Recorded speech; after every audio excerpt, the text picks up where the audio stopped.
Jacob flees to let's start at that part. Jacob flees to Laban. Esau held a grudge against Jacob because of the blessing his father had given him.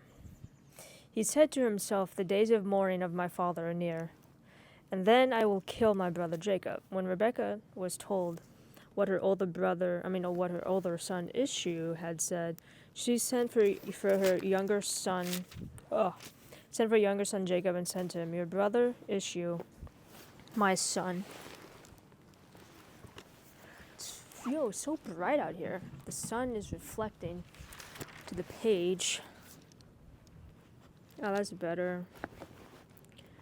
Blah, blah, blah, blah. She said, "Sent for your younger son Jacob, and said to him, Your brother Esau is consoling himself with the thought of killing you. Now then, my son, do what I say. Flee at once to my brother Laban in Haran. Stay with him for a while until your brother's fury subsides. When your brother is no longer angry with you and forgets what you did to him, I'll send word for you to come back from there. Why should I lose both of you in one day?" And then Rebekah said to Isaac, "I am disgusted with living because of these Hittite women. If Jacob takes a wife from among the women of this land, from Hittite women like these, my life will not be worth living." 28. So Isaac called for Jacob and blessed him and commanded him, "Do not marry a Canaanite woman. Go at once to Paddan Aram, to the house of your mother's father, Bethel. Take a wife for yourself there, from among the daughters of Laban, your mother's brother. May God Almighty bless you and make you fruitful and increase your numbers until you become a community of peoples. May he give you and your descendants the blessing given to Abraham, so that you may take possession of the land where you now live as an alien." The land God gave to Abraham, and then Isaac sent Jacob on his way, and he went to Paddan Aram, to Laban, son of Bethuel the Abraman. All of these names I don't know how to pronounce. The brother of Rebekah, who was the mother of Jacob and Esau. Now Esau learned that Isaac had blessed Jacob and had sent him to Paddan Aram to take a wife from there, and that when he blessed him, commanded him, "Do not marry a Canaanite woman," and that Jacob had obeyed his father and mother, had gone to Paddan Aram, Esau, and then realized how displeasing the Canaanite women were to his father Isaac. So he went to Ishmael and married Mahalath, the sister of Nebaioth, and daughter of Ishmael, son of Abraham, in addition to the wives he already had. Jacob's dream at Bethel. Jacob left Beersheba and set out for Haran. When he reached a certain place, he stopped for the night because the sun had set.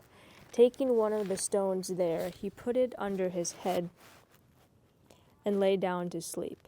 He had a dream in which he saw a stairway resting on the earth, with its top reaching to heaven, and the angels of God were ascending and descending on it. There above it stood the Lord, and he said, "I am the Lord, the God of your father Abraham, and the God of Isaac. I will give you and your descendants the land on which you are lying. Your descendants will be like the dust of the earth, and you will spread out to the west and to the east, to the north and to the south.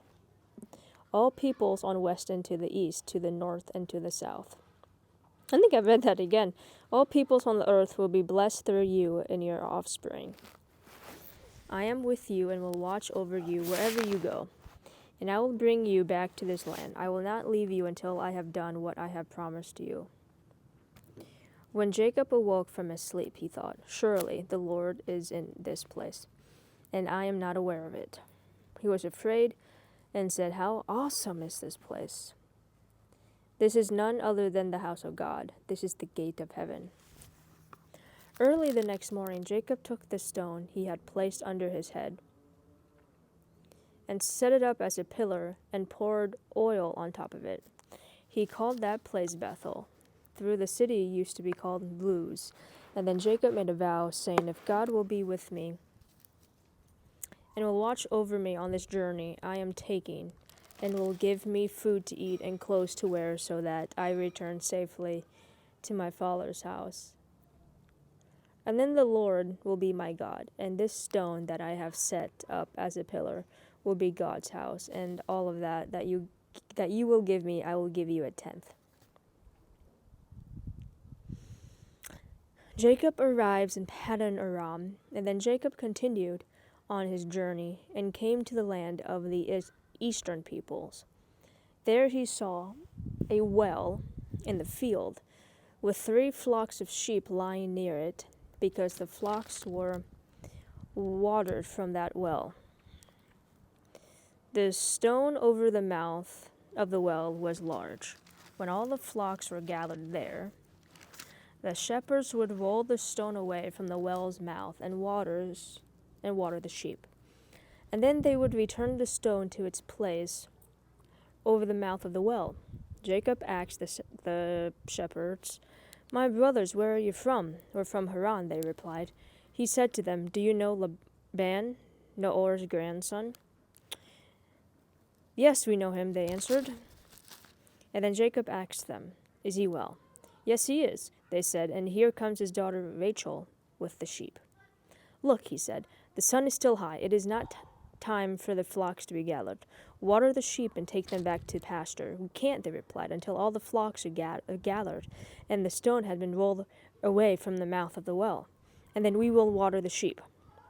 While he was still talking with them, Rachel came with her father's sheep, for she was a shepherdess. When Jacob saw Rachel's daughter of Laban, his mother's brother, and Laban's sheep,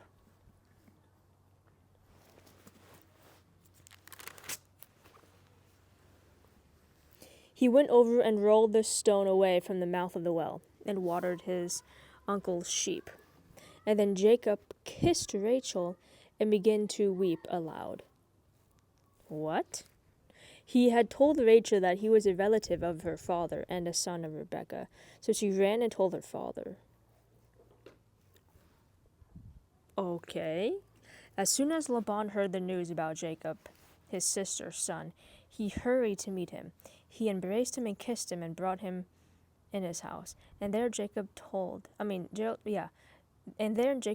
him all these things. Then Laban said to him, "You are my own flesh and blood." That's a bit weird, but okay. Jacob marries Leah and Rachel. Marries 2 women? Damn.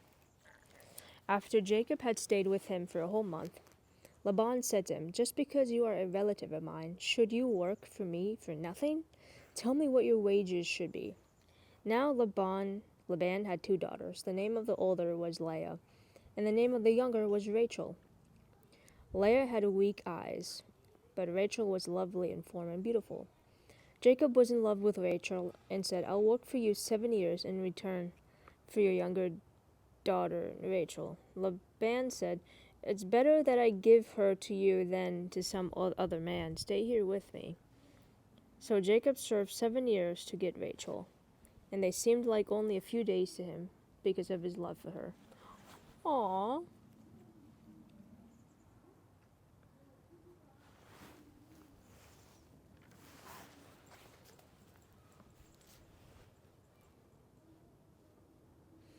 And then Jacob said to Laban, "Give me my wife. My time is completed, and I want to lie with her." So Laban brought together all the people. Okay, where was I?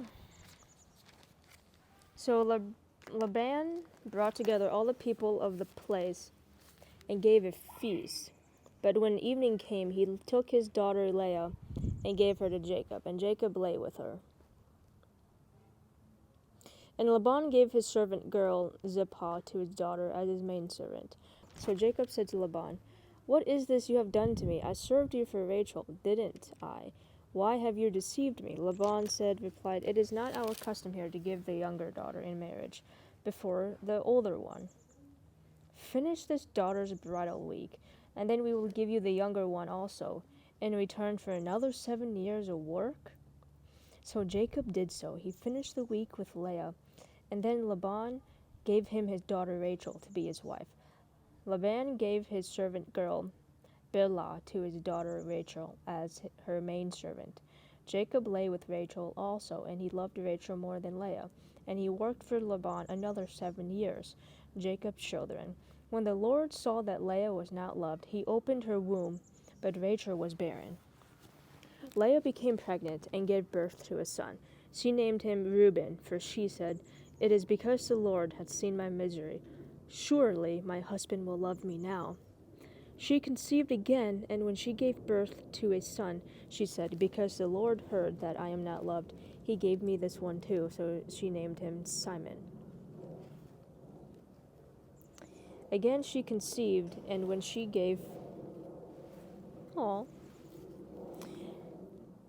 she conceived and when she gave birth to a son, she said, "Now at last my husband will become attached to me, because I have borne him 3 sons." And so he was named Levi. She conceived again, and when she gave birth to a son, she said, "This time I will praise the Lord." So she named him Judah, and then she stopped having children. Men, if you were Jacob, how would you have felt about your first day in the new place? That Rachel is real knockout. Yeah. I mean, yeah, I wonder what Rachel thinks about me. Yeah. I wonder if Laban would let me marry. Yeah. I'm so glad Laban welcomed me. Yep. God must be with me. Yep.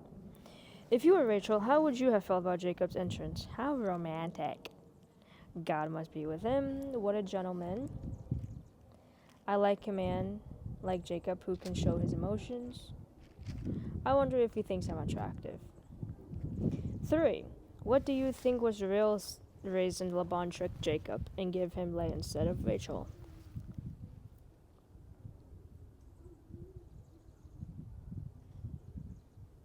It was inappropriate to give the younger daughter first.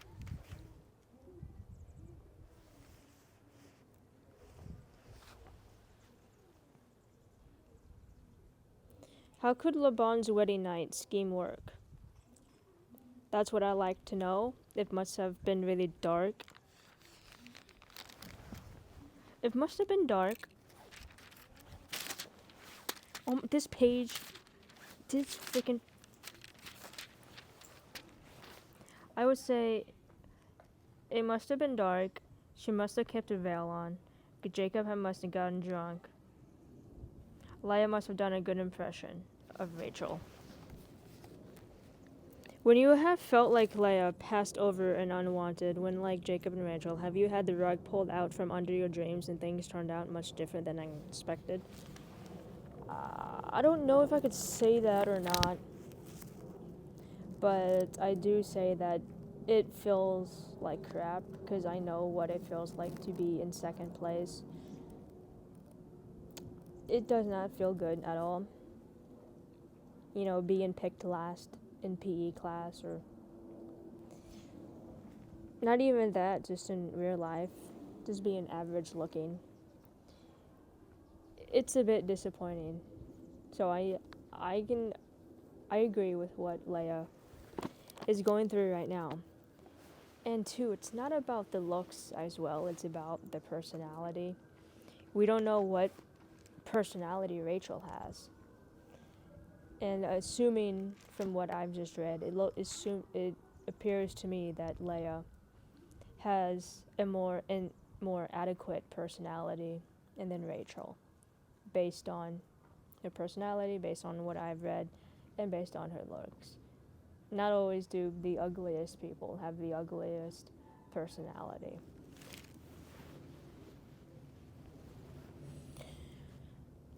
If single, how do you think Jacob and Rachel dealt with waiting 7 years and 7 days to get married? Patience, love letters. I would say lots of conversations, because when you talk to a person that you love, talk to them for hours. If you know that you love a person, you are willing to wait until the day you die to be with that person. If you're willing to wait 7 years to sleep with someone, and then that's love.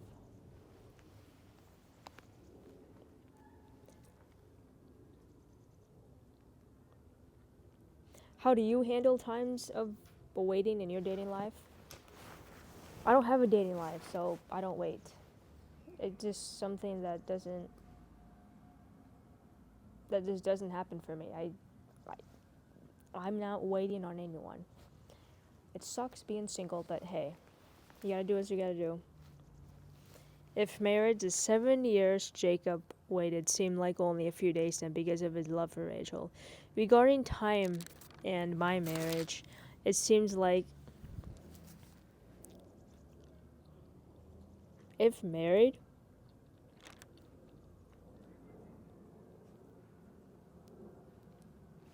a lifetime won't be long enough to be together. We never have enough time. What are you waiting for in your life right now? Money. Stability. I need to move out of my parents' house. I am waiting to get monetized on YouTube. Make a living off of YouTube, make some income. Yeah, I do have a part-time job right now, which is helping a lot. I need to make more money. That's what I'm waiting on. Financial freedom. Then after I get financial freedom, yeah, I can look for love. But as of now, love is the last thing that's on my mind right now. God, it's so bright. How might waiting give you an extra blessing?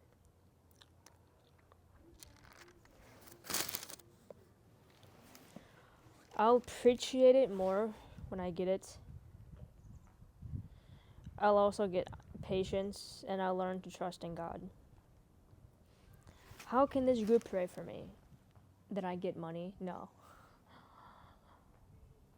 I have to do that on my own. This group can pray for me that, you know what, let's not do a prayer. Let's do, despite your looks, despite however you look like, it's not always about the looks.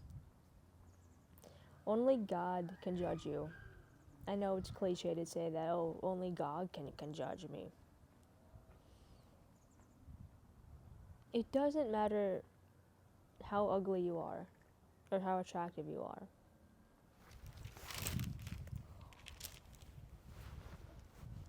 If you're in a relationship with someone, or you want to be in a relationship with someone, and they don't like you back, or you want them to like you back, trust your instincts and be yourself. Because if they don't love you without putting makeup on, and then they don't deserve all of you. In the world that we live in today, everyone needs to look their best. I mean, physically. Not just genetically speaking, but in the modern world, we do modifications to our body just to look good. If you don't have, when it comes to love, you don't need to do modifications for someone to love you. If you have to do that, if you have to spend a couple $1,000s to look better, that person is not worthy of your love.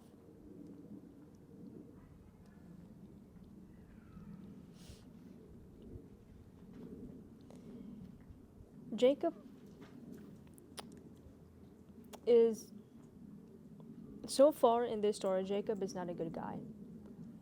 He deceived Esau, his brother, lied to his father, Isaac, who is blind, in fact. And I can't blame him. I mean, he fell in love with a beautiful girl instead of Leah. But the fact that he has 2 wives, and he knowingly agrees that he loves the hotter one better, makes me feel sad. Because back then, if a woman doesn't have the ability to bore a child, why are you with them? I mean, now in the modern world, it doesn't matter. But what's the point of Jacob being married to these two women, knowing that he is in love with Rachel even more? But he's in a dividend because he wants kids. He needs a son. In the Bible, it's always about population. It's always about reproductive. Leah can easily give him a child. I mean, she already did. But what can Rachel offer him? Love. But Leah can't offer him love because Jacob will never ever love Leah. That is the agony of this story. But how can this group pray for you? That's not a prayer.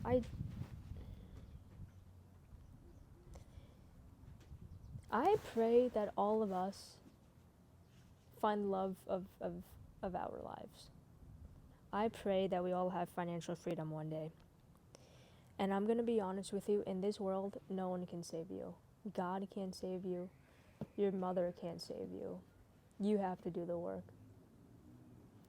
Yeah, God can give you the patience, He can give you the discipline, but He won't do the hard work for you. You have to do the work for yourself. In this world, no one can save you. Only you can. I pray that you gain the financial freedom, and you find someone who loves you, truly does love you, the way that Jacob loves Rachel, plus more. When Rachel saw that she was not bearing Jacob any children, she became jealous of her sister. See? Jealousy.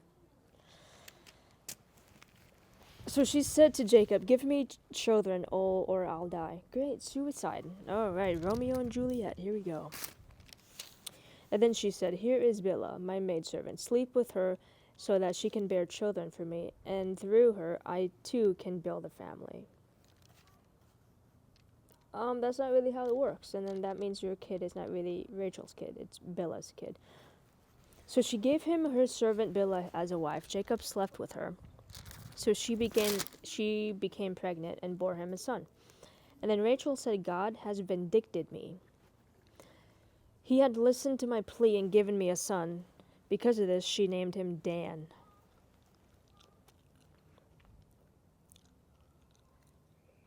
Rachel's servant Bilhah conceived again and bore Jacob a second son.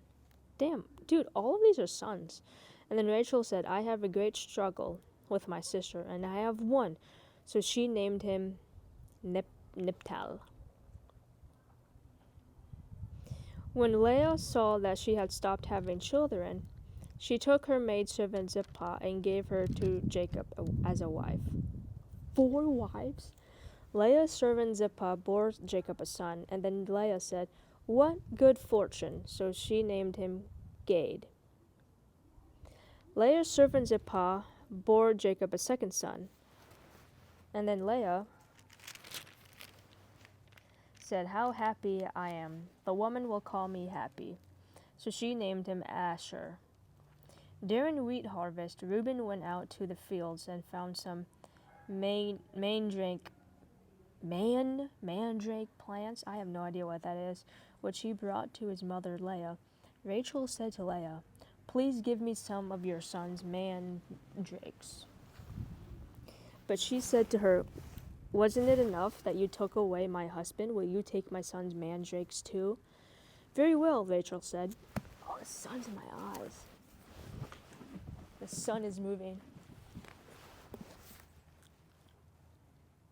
But she said to her, "Wasn't it enough for you that I have mandrakes too?" "Very well," Rachel said. "He can sleep with you tonight. Return for your son's mandrakes." So when Jacob came in from the fields that evening, Leah went out to meet him. "You must sleep with me," she said. "I have hired you with my son's mandrakes." So he slept with her that night. Yo. God listened to Leah. So she became pregnant and bore Jacob a fifth son. And then Leah said, God has rewarded me for giving my maidservant to my husband. So she named him Issachar. Leah conceived again and bore a sixth son. And then Leah said, God has presented me with a precious gift.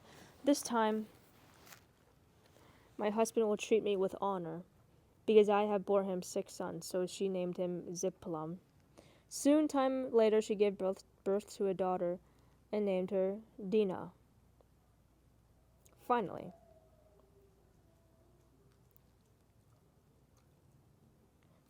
she bore a daughter. And then God remembered Rachel. He listened to her and opened her womb. She became pregnant and gave birth to a son, and said, God has taken away my disgrace. She named him Joseph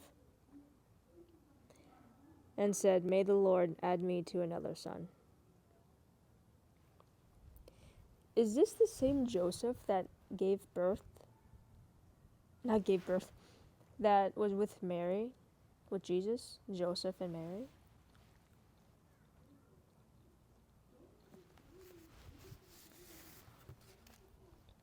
Alright, let's answer these questions. What does this sound like? A tug of war. I mean, honestly, how many kids can you even have? A soap opera? Yeah. How do you feel like about Rachel and Leah's using surrogate mothers? I mean, it's understandable. It's unbelievable. I wouldn't say it's ungodly as or the unthinkable. I just think it's crazy. But I understand. If you could say something to Leah, what would you tell her?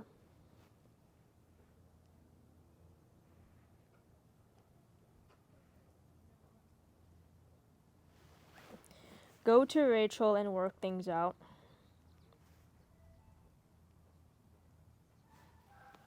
No matter how Jacob feels about you, God will always love you. If you could say something to Rachel, what would you tell her? Inability to have children doesn't make you any less of a person? Yeah. You should be glad your husband loves you. Yeah, because he doesn't love Leah. Having babies is nothing to compete over. Your jealousy toward your sister is only hurting you. Go to Leah and work things out. What effect do you think Rachel's childlessness had on her and Jacob's marriage? Jealousy, resentment. And if you are married, which of these best describes the effects of hard times on your marriage? It brought them closer together. They both blame each other, drove them to depend on God. The stress caused them to lash out and get angry.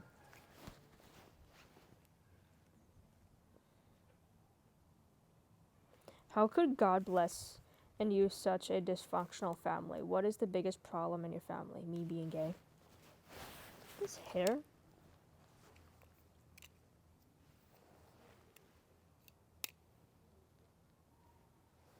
And then also, they don't like my dogs. They want me to get rid of my dogs.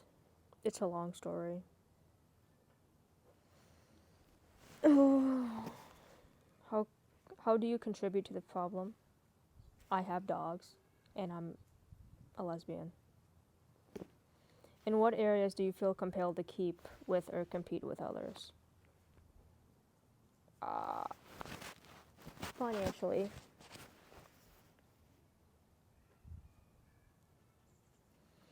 If I had $1 million, my mother and father would not yell at me. Even now, when I even have a part-time job, they want me to pay rent, which is understandable, but they want all of my money. I just know that money will fix all of my problems, especially towards my father. Because apparently I owe him $100,000.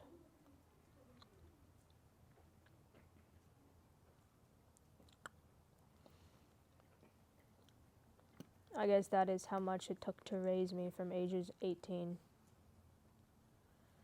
to 25, because I'm an adult and I should already moved out.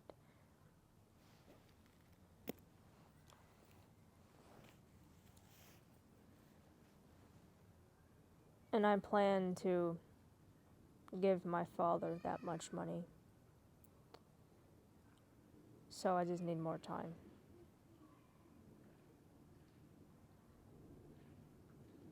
It's not so much of competing with others, it's more of money will fix all my problems. I know for a fact if I give my father $100,000 today,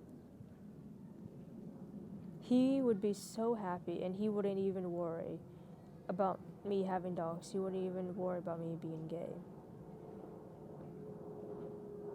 How hard is it for you to rejoice with those who have what you want? I don't know. I feel nothing. How do you usually feel about those who are more fortunate than you? Nothing. Since I started my self-improvement journey, I don't really look at life like that anymore. I don't compare myself to others anymore. Because there's someone out there who has less than I do, so I can't complain.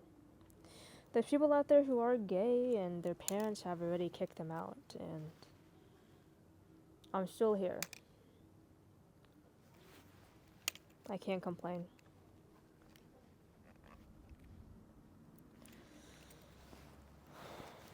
Would you rather be like Leah, outwardly blessed but isolated, or like Rachel? I would like to be like Leah, because I do sympathize with her being ugly. But I do like her personality. She seems like she's a woman upon wise years, whereas Rachel seems a bit, she seems a bit more impulsive. I mean, I am impulsive, that's one of my personality traits. Rachel seems to me that she gets jealous very easily, so I relate a lot to Leah. That I don't get jealous very easily. I used to. I used to act like Rachel, but I don't anymore. I would like to be more like Leah and then Rachel, and plus Leah is more closer to God, and then Rachel is.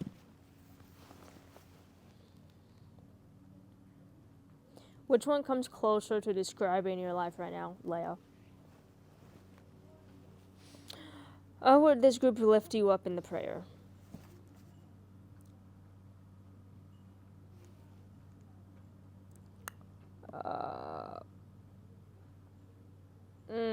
How can this group pray for me? Pray for you?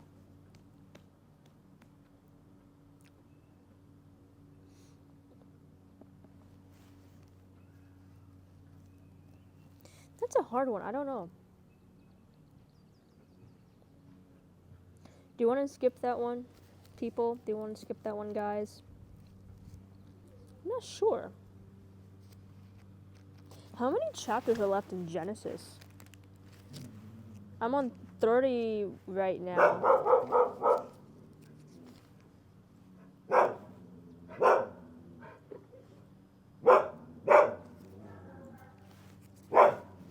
Candy, stop. There's 50 chapters, so I'm nearly halfway done. Candy, stop. How can this group lift you up? I don't...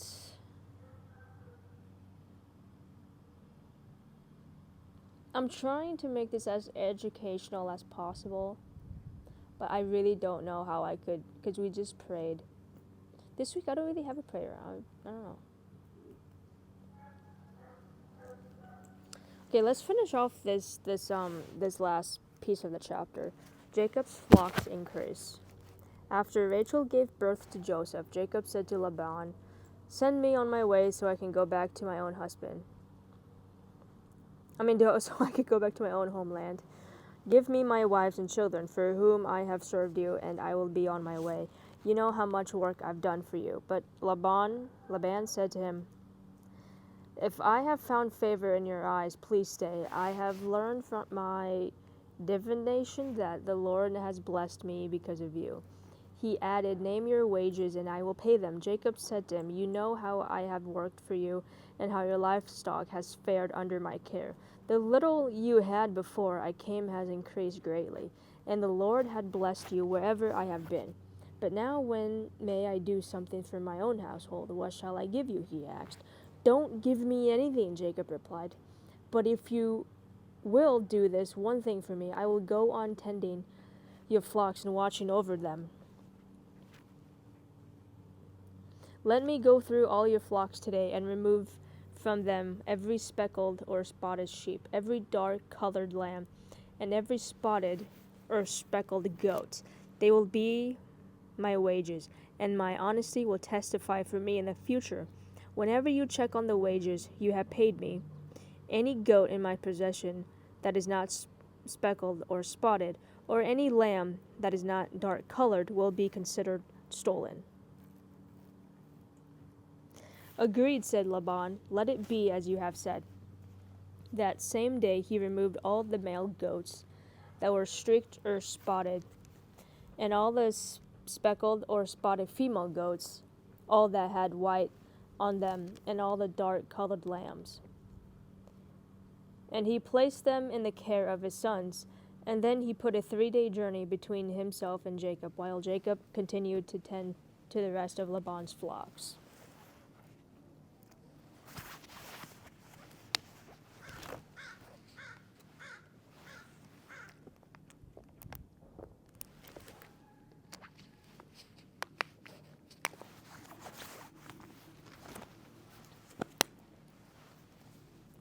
Jacob, however, took fresh cut branches from poplar, almond, and plane trees and made them white strips on them by peeling the bark and exposing the white inner wood of the branches. And then he placed the peeled branches in all the watering troughs, so that they would be directly in front of the flocks when they came in to drink. When the flocks were in heat and came to drink, they mated in front of the branches, and they bore young that were streaked or speckled or spotted. Jacob set apart the young of the flock by themselves, and made the rest face the streaked and dark-colored animals that belonged to Laban. This he made separate flocks for himself, and did not put them with Laban's animals. Whenever the stronger females were in heat, Jacob would place the branches in the troughs in front of the animals, so that they would mate near the branches. But if the animals were weak, he would not place them there. So the weak animals went to Laban, and the strong ones to Jacob. In this way the man grew exceedingly prosperous, and came to own large flocks, and maidservants, and camels and donkeys. I mean, that's kind of messed up. He gave Jacob. Jacob took the stronger sheeps and gave the weaker ones to Laban. That's kind of messed up, man. Wow. Jacob's a goat. I mean, he deceived his father, who is blind, in fact. He went behind Ishu's back. What else? He has 20 kids now? He had sex with, 4 different women? And he has all these sheep, these strong sheeps, and he's probably rich off of it. Yo. Jacob is a businessman through and through. He's a businessman. He really is. He's a businessman. And I'm not even trying to be funny here. He's a full-on businessman. He really is.